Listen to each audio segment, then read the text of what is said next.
Olá pessoal, vamos à segunda parte aqui da aula do cálculo estequiométrico. Nessa segunda parte a gente vai conhecer o que seria o reagente em excesso e reagente limitante em uma reação.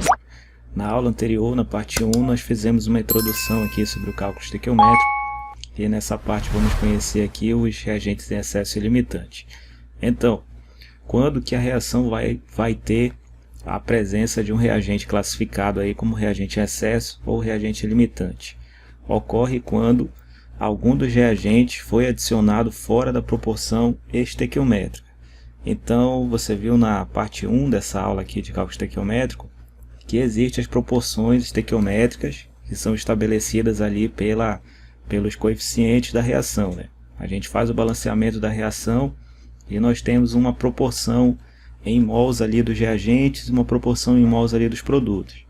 A gente sabe que um mol de determinado reagente vai produzir um mol do produto, ou um vai produzir dois, a gente sabe isso pela proporção ali dos coeficientes estequiométricos, certo?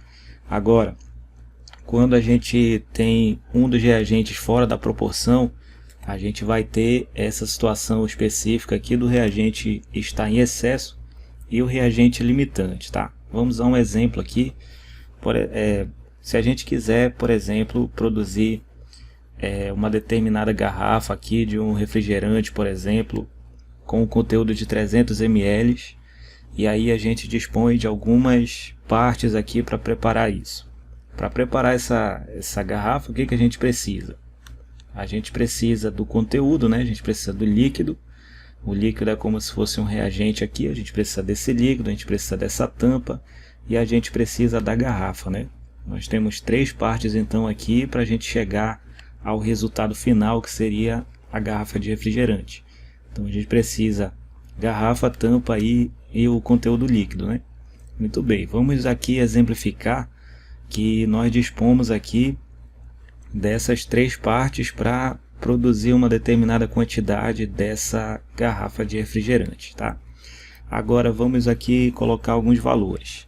Se nós tivermos, por exemplo, 90 tampas, 77 garrafas e 30 litros de refrigerante, 30 litros de conteúdo líquido, sendo que cada garrafa cabe em 300 ml.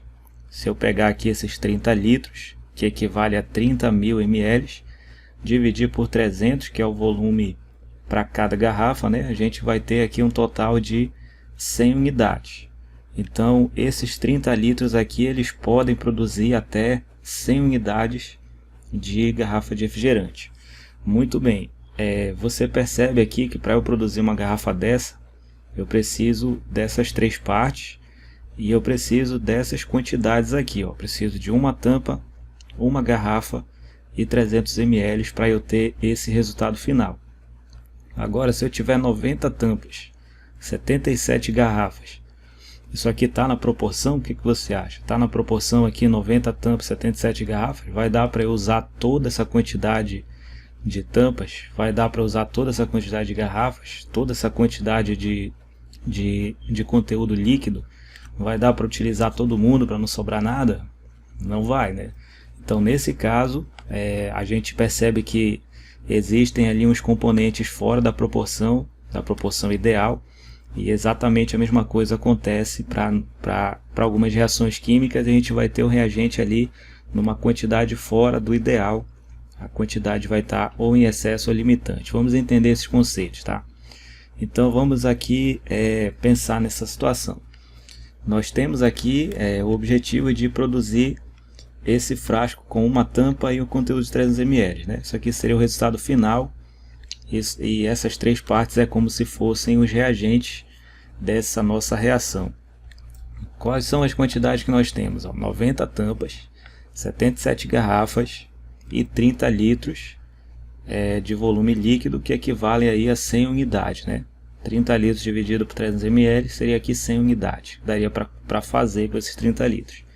Muito bem, a pergunta aqui é: quem é o reagente limitante? Toda vez que você já entendeu aqui que não vai dar para utilizar todas as ferramentas que nós dispomos, porque existe aqui uma disparidade, né? Não tem como eu utilizar 90 tampas e 77 garrafas. Não dá, porque cada garrafa eu preciso de uma tampa. Então, a pergunta que você deve se fazer aqui é quem é que está em excesso. Quem está em excesso e quem é o limitante. Vamos entender esses termos. Quem está em excesso aqui no caso é tanto as tampas, tem muita tampa aqui, né? Tem mais tampa do que garrafa, então a tampa está em excesso. E também aqui o volume de conteúdo líquido também está em excesso, porque dá para fazer 100 unidades, né? Dá para fazer 100 unidades, sendo que eu só tenho 77 garrafas. Então também vai sobrar conteúdo líquido. Então você deve perceber aqui o seguinte, que as garrafas funcionam aqui nesse exemplo como reagente limitante. O reagente limitante é aquele que vai ser completamente consumido na reação. Então nessa reação aqui, nesse caso, nesse exemplo, eu utilizaria, com certeza utilizaria aqui todas as 77 garrafas. Dá para utilizar todas as 77 garrafas, porque eu vou ter 77 tampas aqui para tampar essas garrafas e vou ter 77 unidades aqui de 300 ml para completar essas garrafas. Então as garrafas que estão em menor quantidade aqui a gente classifica como reagente limitante. Os demais reagentes aqui seriam reagentes em excesso, tá? O que é importante você saber é que quando você tem uma situação como essa, você precisa identificar o reagente limitante, porque é aquele que vai ser completamente consumido na reação. E é atrás dele que você tem que ir. Não dá para fazer o cálculo estequiométrico utilizando o reagente em excesso. Não dá para eu fazer isso porque ele não vai ser completamente consumido na reação. Então eu tenho que utilizar sempre o que for completamente consumido, que é classificado como reagente limitante, tá? Então esse aqui foi só um exemplo para você ver aí como que a gente faz para entender aqui o conceito de reagente em excesso e limitante, tá? Então, reagente em excesso e limitante, procedimento: antes de calcular o X, testar se há excesso e identificar o limitante. Calcular o X aqui é uma referência à aula passada, tá bom? Onde a gente tinha que calcular a incógnita ali, fazer aqueles passos para resolver a questão, tá bom? Antes de tudo isso, a gente deve primeiro identificar o reagente em excesso e limitante. Mas como é que eu faço para saber que é uma questão sobre isso? A questão vai me falar que se trata de uma reação em que eu tenho reagente em excesso e limitante? Não, a questão não vai falar. Como é que você vai identificar? Bem, como é que você viu na aula passada que a gente fazia uma relação entre duas substâncias? A questão forneceu um dado. Se você voltar lá na aula passada, tá bom? Para você entender certinho isso.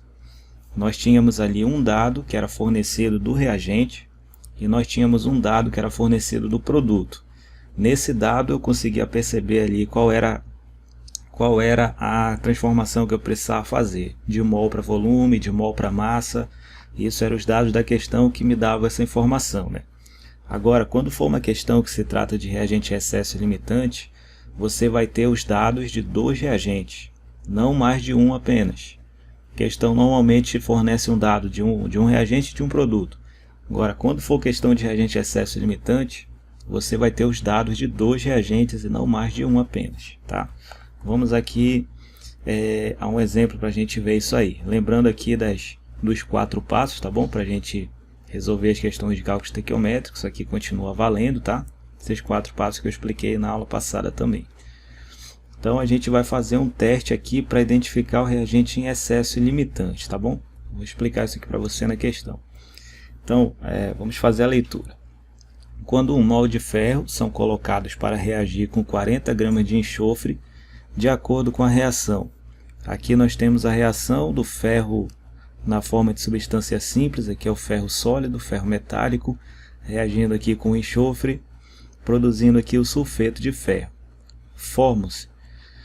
Aí nós temos aqui os dados, né, que são as massas molares, tanto a massa molar aqui do ferro, 56, e a massa molar aqui do enxofre, 32. O que é que vai formar nessa reação? Essa é a pergunta da questão, tá? Se eu tenho aqui 1 mol de ferro reagindo com 40 gramas de enxofre, 1 mol de ferro reagindo com 40 gramas de enxofre, o que que vai formar? Aí nós temos aí na letra A 40 gramas e sobram 16 de ferro. Muito bem, então é uma questão de reagente excesso e limitante. Como é que eu sei que é? porque, como eu falei para você, está sendo fornecido os dados aqui dos dois reagentes, tá? Perceba que nessa reação o ferro é reagente e o enxofre também é reagente. E aí de quem que a questão forneceu os dados aqui, ó? 1 mol de ferro. Isso aqui está fornecendo um dado, né? 1 mol aqui é um dado para o ferro, que é um dos reagentes. E nós temos aqui 40 gramas de enxofre. O enxofre também é reagente.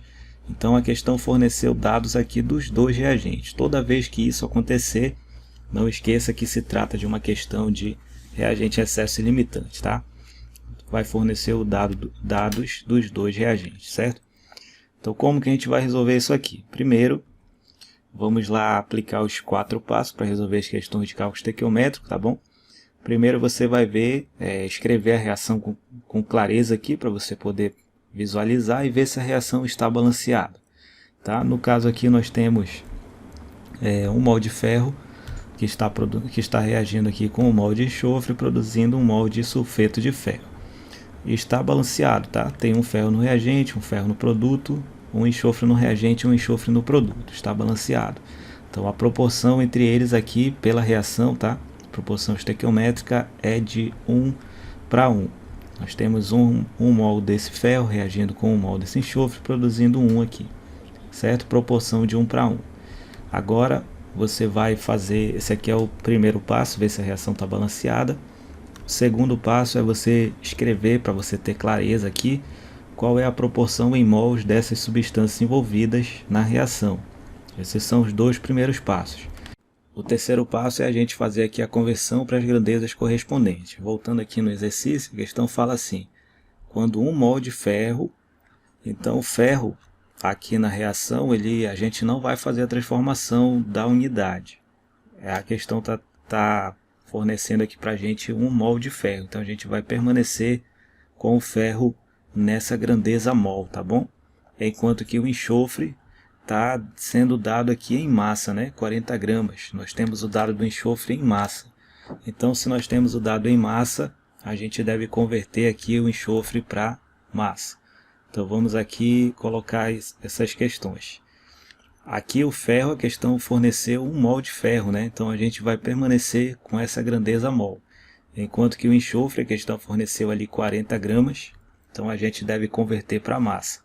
Como é que eu faço para converter de mol para massa? Eu utilizo a massa molar, tá bom? E o sulfeto de ferro aqui, a questão quer saber quanto que vai produzir, tá bom? A gente vai trabalhar com isso aqui depois. Primeiramente, a gente precisa identificar quem é o reagente excesso ilimitante nessa questão, tá? Então, utilizando aqui as massas molares, que a questão forneceu para a gente, do ferro é 56, do enxofre é 32. Então, vamos aqui fazer essa conversão. 1 mol então de enxofre corresponde a 32 gramas em massa, tá? A massa molar me diz isso, que 1 mol de enxofre corresponde a 32 gramas em massa. Então vou fazer essa conversão aqui. No lugar de 1 mol de enxofre eu vou utilizar 32 gramas em massa.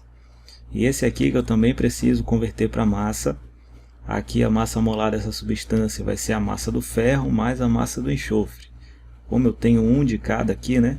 Nessa substância tem um ferro e um enxofre, basta eu fazer a soma da massa de ambos. A massa do ferro é 56 mais 32 do enxofre me dá 88 gramas de massa molar dessa substância.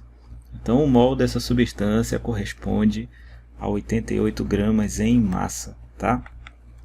Aqui o ferro metálico, eu vou permanecer com o mol, já que a questão quer que eu trabalhe em mol mesmo, daqui do ferro metálico, tá?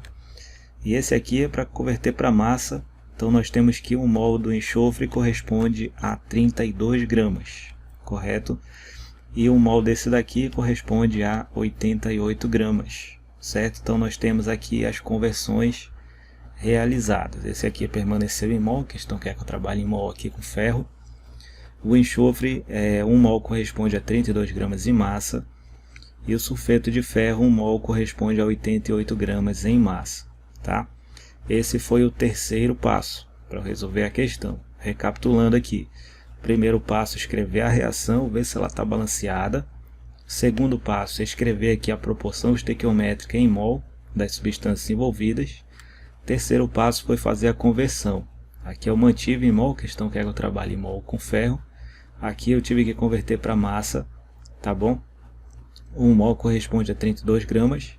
E aqui converter para massa, 1 mol corresponde a 88 gramas.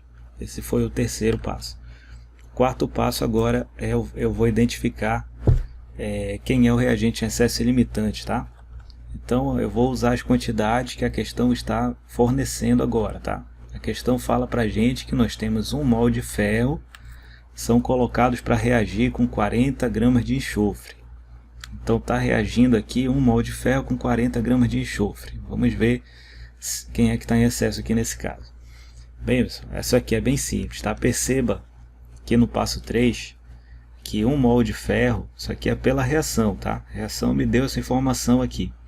1 mol de ferro reage com 1 mol de enxofre. E 1 mol de enxofre corresponde a 32 gramas. Certo? Corresponde a 32 gramas. A questão está dizendo para a gente que nós temos 1 mol de ferro reagindo com 40 gramas de enxofre. Então perceba que existe uma disparidade aqui, tá? Quem é que está em excesso aqui no caso? Quem vai estar em excesso aqui é o enxofre, certo? Você vê aqui na terceira linha que 1 mol de ferro seria completamente consumido ao reagir com 32 gramas de enxofre. E na questão nós temos 40 gramas de enxofre, então tem mais enxofre do que o necessário, tá? Tem mais enxofre do que o necessário para neutralizar esse 1 mol de ferro aqui, tá bom? Precisaria de 32 gramas. Se tem 40, tem mais do que o necessário. Logo, o enxofre está em excesso, tá?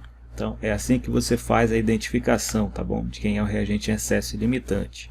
Você vai fazer aqui os 3 primeiros passos para nós resolvermos. A reação balanceada, proporção estequiométrica, conversão para as grandezas necessárias para resolver a questão aqui. E aí você vai fazer a leitura, percebendo aqui que 1 mol de ferro reagiria completamente com 32 gramas de enxofre. Se a questão diz que foi usado 40, tem mais do que o necessário, então o enxofre está em excesso, tá? Se o enxofre está em excesso, eu vou trabalhar sempre com o limitante, porque o limitante ele vai ser completamente consumido na reação. O que está em excesso não, o que está em excesso vai sobrar. Só os 32 gramas vão reagir e o restante aqui, que no caso são 8 gramas, vai sobrar na reação. Não vai ser consumido esses 8 gramas excedentes aqui do enxofre, tá bom? Então o ferro metálico ali vai ser o nosso reagente limitante e o enxofre vai ser o reagente em excesso, tá? Muito bem, a pergunta da questão, outra pergunta aqui foi: quanto vai produzir de sulfeto de ferro? Muito bem, quanto vai produzir de sulfeto de ferro nessa reação? Então, vamos aqui, você vai relacionar agora o sulfeto de ferro sempre com o reagente limitante, tá bom? Que é aquele que é completamente consumido. É sempre com ele que você faz a relação aqui. Então, nós temos que 1 mol de ferro metálico, que é o reagente limitante, 1 mol produz 88 gramas de sulfeto de ferro, certo? Eu isso aqui tirei pelo passo 3. 1 mol vai produzir 88 gramas de sulfeto de ferro. Aí a questão nos disse que existe 1 mol realmente de ferro metálico, tá? A questão forneceu essa informação de 1 mol aqui. Então não mudou a quantidade, né? Não mudou a quantidade. Pela proporção estequiométrica eu tenho que 1 mol produz 88. A questão disse que foi usado 1 mol na reação. Então a quantidade produzida aqui vai ser os próprios 88 gramas. Essa é a quantidade produzida então de sulfeto de ferro na reação. Então a alternativa aqui, 88 gramas de sulfeto de ferro, tenho aqui na letra B e na letra D de dado, né? 88 gramas de sulfeto de ferro. Quanto que sobra de enxofre, né? Aqui diz que sobra 16 e aqui sobra 8. Quanto é que sobra de enxofre? Vamos ver aqui. A gente viu que o enxofre está em excesso, foi usado 40 gramas, precisava de 32, então a quantidade que está em excesso aí vai ser 40 menos 32, que vai dar 8 gramas de enxofre. Então essa é a quantidade em excesso que vai sobrar na reação. Então nessa reação vai produzir 88 gramas de sulfeto de ferro e sobram 8 gramas de enxofre. Alternativa correta, a letra D de dado. Espero que você tenha entendido aí como é que a gente faz uma questão envolvendo reagente em excesso e limitante. Na parte 3 nós vamos estudar aqui o rendimento das reações, tá? Guardo você na próxima. Um abraço e até o próximo vídeo.